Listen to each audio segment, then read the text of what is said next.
Hey, horror fans. I'm Stephen W. Scott. I'm an author and I have a book out. It's called, let me show you real quick, The Demon Inside Me. I'm going to come back to it in just a few minutes and explain a little bit about it. But first, for you to get to know me, I wanted to show you some of my all time favorite horror books of my own, ones that influenced me. And probably the one that's influenced me the most, the one author, is Dan Simmons.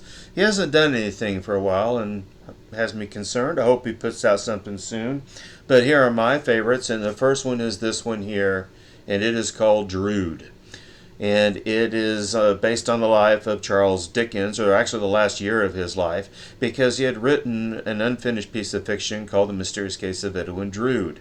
And it drives him kind of crazy, and he's out at night in London across the Thames River. You're going to get that feel of London, England during the Victorian age, and it is it's narrated by one of his associates, Wilkins. Of course, like I said, this is fiction from Dan Simmons. He likes to interject actual history into his work, and that's something that really fascinates me.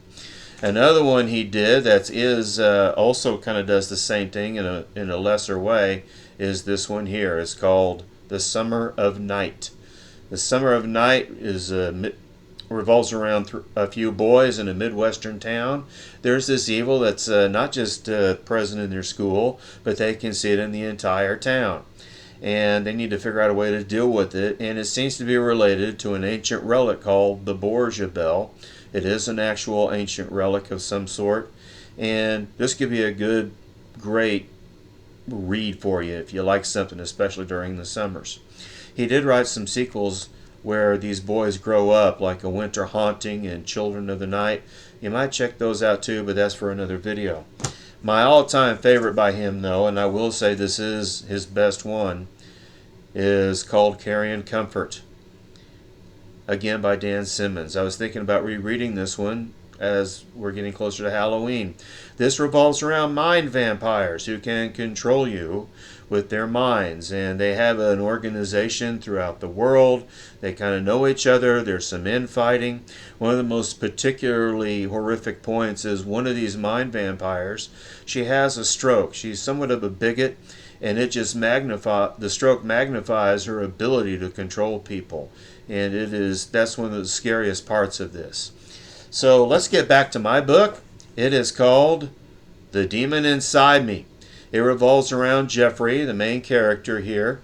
He is a young boy, 14 years old. His father just dies, and while he and his sister, his twin sister, and his mother all grieve, a demon decides to take advantage and try and take him over. And you are going to get a first-person account of a demonic possession. In other words, everything is narrated by Jeffrey here as he descends into madness, is possessed, and is also hopefully delivered from the demon. I don't think there's been anything like this, at least I don't think so. It just recently won an American Fiction Award finalist in the genre of horror. It was a finalist. It didn't win ultimately, and that was sponsored by American Book Fest. Also, just to let you know, I will be in Oklahoma City at a horror convention next Saturday and Sunday, July 27th and 28th. And if you want to go there and buy a book, I'll be there selling them. They are $15. You could also go to my website, swscott-author.com. What you can do is order them online from Amazon. They're also available in a Kindle format as well as an Audible format as well. And if by chance you would like an autographed copy, send me an email or a Facebook message. Give me your address, and I will send you an autographed copy. It'll be $15 plus an extra $5 shipping and handling. So I'd really like to see you out in Oklahoma City next weekend. So I hope you see you there at their Horror Fest. And until then, read, read, read. And if you're a writer, write, write, write.